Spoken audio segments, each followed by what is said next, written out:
বলে আমি তাকে খুব বকাবকি করেছিলাম। আসলে জুবিন আমার অত্যন্ত প্রিয় বন্ধু ছিল। আমাদের ইন্ডাস্ট্রিতে তো সবাই সকলের বন্ধু হয় না, কিন্তু ভগবানের আশীর্বাদে, আপনাদের সকলের ভালোবাসা আশীর্বাদে এই ইন্ডাস্ট্রিতে এত বছরে কলকাতা বম্বে মিলিয়ে আমি কয়েকজন বিশেষ বন্ধুকে পেয়েছি জীবনে, 4-5 জন যাদেরকে হাত গুনে বলতে পারি।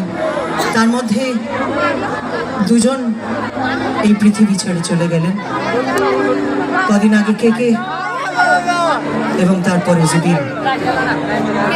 কেকের সঙ্গে আমার যদিও একটু প্রফেশনাল টার্মসে বন্ধুত্ব ছিল, ওর সঙ্গে আমি শোজ করতাম, কিন্তু জুবিনের সঙ্গে আমার ব্যক্তিগত বন্ধুত্ব ছিল। তাই জুবিনের চলে যাওয়াটা আমার পক্ষে মেনে নেওয়া একেবারেই সম্ভব নয়, আজও নয় এবং ভবিষ্যতেও নয়। আর আমি আজকে যেহেতু এখানে আপনারা সবাই আছেন, আমি সকলের মাধ্যমে একটা কথা একটু জানাতে চাই। আমাকে সোশ্যাল মিডিয়াতে, আমার ফেসবুকে, আমার মেসেঞ্জারে, আমার গুয়াহাটির, আসামের যে সকল ভক্তরা আছে, যারা আমাকেও সাপোর্ট করে, পছন্দ করে, তারা অনেক কবার করে আমাকে মেসেজ লিখেছে যে দিদি, আমরা একবার চাই তুমি এসো। আমি সত্যি যেতাম, কিন্তু আমার সারেগামা পায়ের শুটিং, শোজের কমিটমেন্ট যেগুলো চলছে সেগুলোকে না কমপ্লিট করে আমার পক্ষে কোনো ব্রেক নেওয়া সম্ভব নয়, কারণ প্রফেশনাল হিসেবে আমাদের কমিটমেন্টটাও আমাদের কাছে অনেক দামি। কিন্তু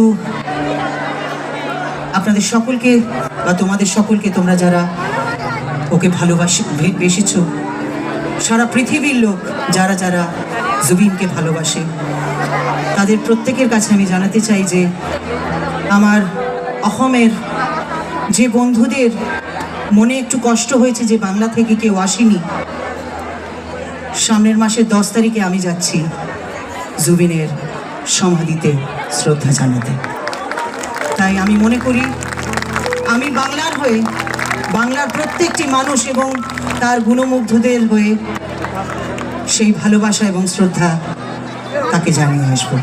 তো আমার অনুষ্ঠানের শেষ মেট্রিতে যাওয়ার আগে 2টো লাইন আমি শোনাবো, তোমরা সবাই একটু আমার সঙ্গে গেও, ভালো লাগবে।